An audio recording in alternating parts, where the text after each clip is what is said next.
sage's procession was heralded at the end of the previous scene. Now, the sage, attended by elders, comes onto the stage and advances toward its center. In the next scene, the extremely brief kiss of the earth, he will lie flat and kiss the ground. In Stravinsky's description, but a procession arrives. It is the saint, the sage, the pontifex, the oldest of the clan. All are seized with terror. The sage gives a benediction to the earth, stretched flat, his arms and legs stretched out, becoming one with the soil. The Hodson-Nijinsky choreography is concerned with the contrast between motion upward toward the sun, sky, and motion downward toward the dark earth. According to Hodson, the sage identified with the sun and sky does not look down except in the next scene when he is lowered to the ground for the ceremonial kissing of the earth. At rehearsal 70, the sage reaches center, facing almost front. When he lifts his head and looks up, all in the ensemble begin to tremble, starting with the head and allowing the tremble to move through the feet over the following 8 measures. The energy of the sun, attracted by the sage, runs through each one of them. This scene marks a musical shift in expressive mode from pastoral, female, young, and human, and military, male, young, and human, to religious, male, old, and superhuman. The music is in a sort of primitive, learned style, involving not the traditional pitch counterpoint, but rather rhythmic and metric complexity, the closest approach to polymeter in the ballet. The scene is dominated melodically by the sage's melody, which captures the idea of a religious procession in its fixity and rhythmic metric regularity. The melody is rapidly engulfed into a clotted mass, including all 12 notes, virtually every pitch from its lowest to highest, played by every instrument in the orchestra and with articulation of virtually every beat and beat subdivision, a complete saturation of timbre, time, and space. The scene begins with a densely contrapuntal texture, with 2 distinct melodies on top and a network of interlocking ostinatos below.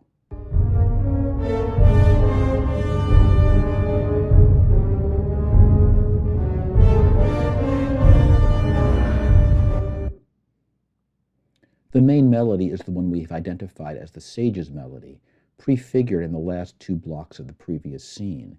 It is arranged now as a 4-measure pattern, suggesting in its steady movement, its regular meter, and its registral fixity, the religious procession of the scene's title.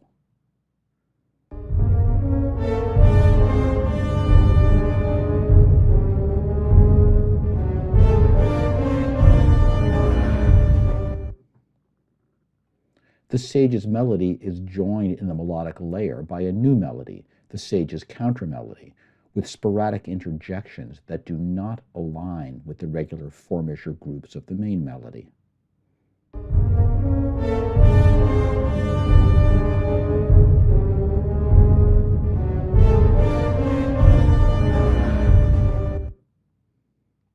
In its juxtaposition of G-sharp, C-sharp with A-D, this music strongly recalls the opening of the ballet, as well as the transposition of the opening tune at the end of the introduction to Part 1. The 2 scenes shed interpretive light on each other. In both, we find a juxtaposition of the feminized pastoral with the religious. In the introduction, this juxtaposition plays out largely within this pastoral mode. The religious mode is a premonition.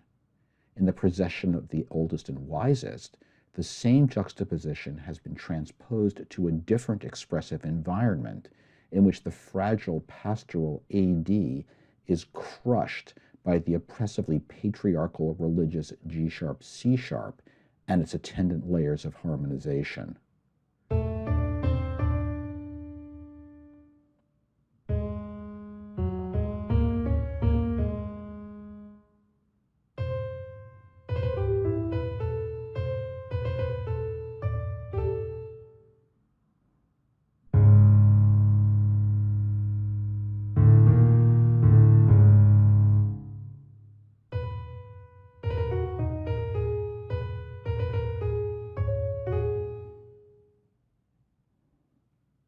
The harmony layer has three distinct strands, all ostinato patterns that conform to the 4/4 measure.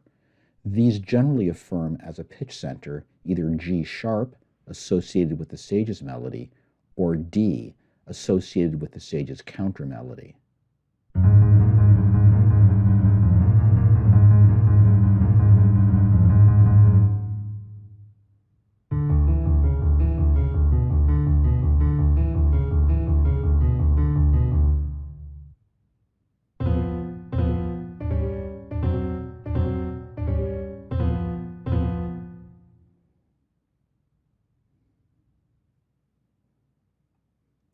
While the sage's melody and the harmonic layers all confirm the 4/4 measure, the bass drum continues its smashes every 3 beats.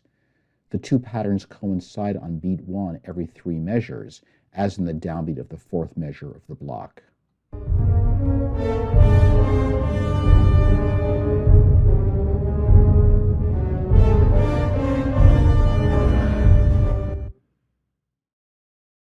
Block 2 is a continuation and intensification of Block 1.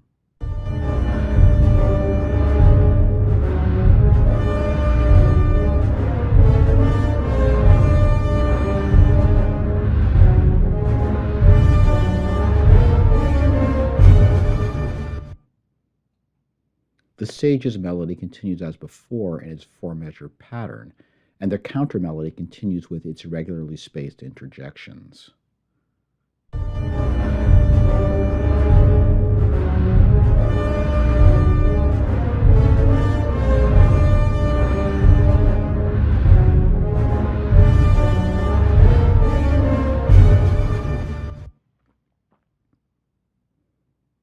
The ostinatos in the harmonic layer also continue from the first block, mostly oriented toward D or G sharp, and are now joined by a new 4-measure pattern made up of interlocked tritones.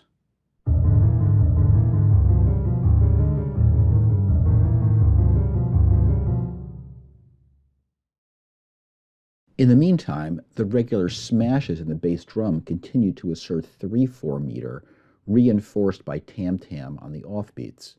So strong has this countervailing meter become that it threatens to reshape the countermelody. Indeed, the countermelody can be more easily heard in 3/4.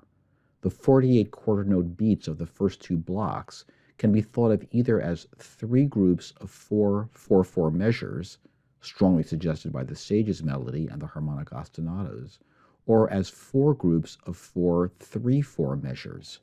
The two conflicting periodicities coincide most notably at the beginning of the scene and again at the beginning of the 3rd block. Let's listen to it 2 ways, first in 4/4 and then in 3/4.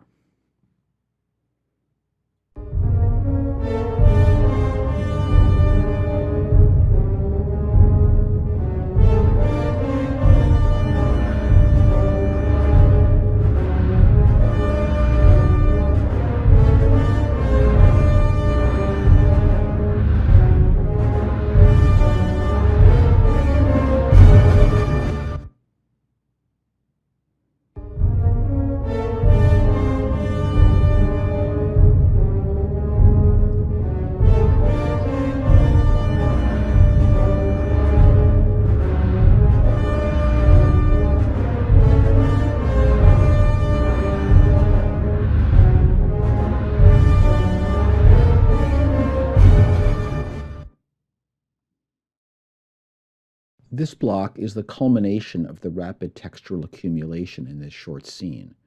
Dramatically, the sage's procession has arrived at its center stage destination. As Kraft summarizes, a clearing is prepared at the center of the stage, and the sage's arrival there, with the women of the tribe in his train, coincides with the first beat of rehearsal 70, the orchestral tutti, which signifies the gathering of all the people. Musically, this is the moment of total saturation, an astonishing thickness of textural layers. It is also the moment when the metrical conflicts of the previous blocks, especially the 4/4 versus 3/4 conflict, is definitively resolved. The sage's melody, with its steady 4/4 periodicity and grouping into 4-measure groups, now controls the whole texture.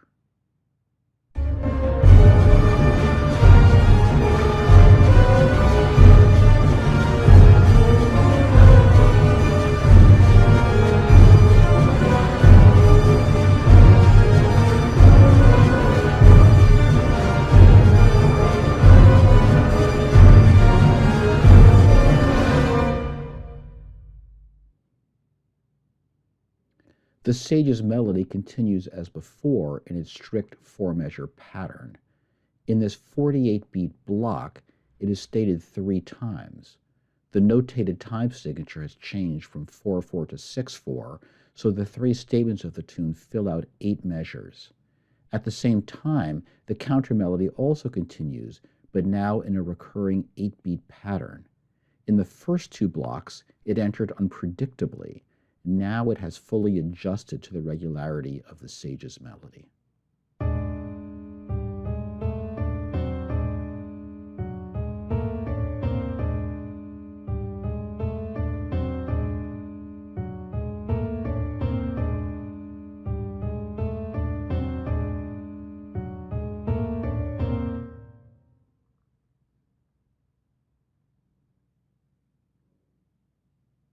Additional strands thicken the harmonic layer, none with obvious dramatic or musical significance beyond their contribution to the densely clotted texture.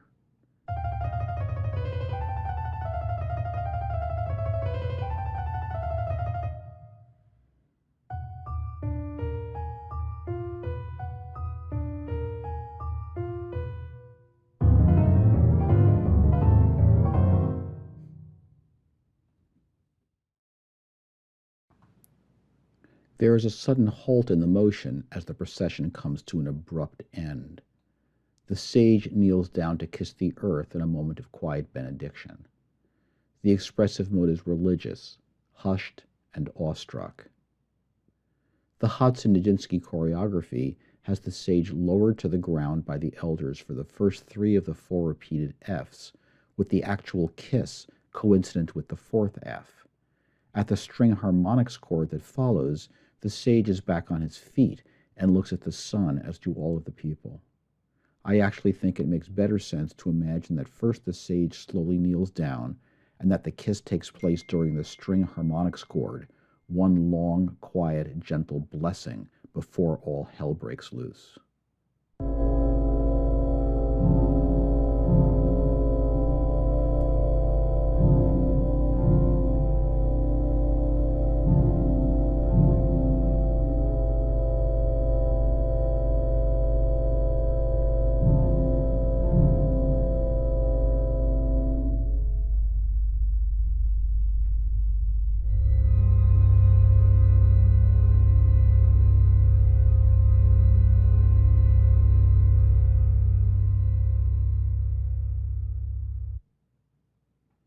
There are 2 chords in the block, the first slightly animated and the second sustained under a fermata. The lower component of the first chord is oriented toward B-flat F, filled in either as B-flat major or B-flat minor. The upper component, C-E, fleshes out that harmony. While this first chord is sounding, the sage kneels.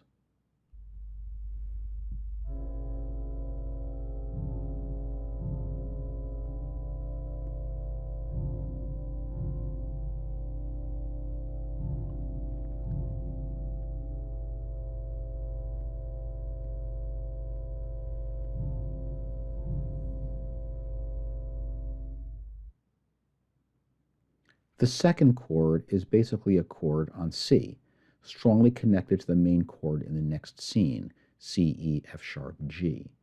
This is the moment when the sage kisses the earth.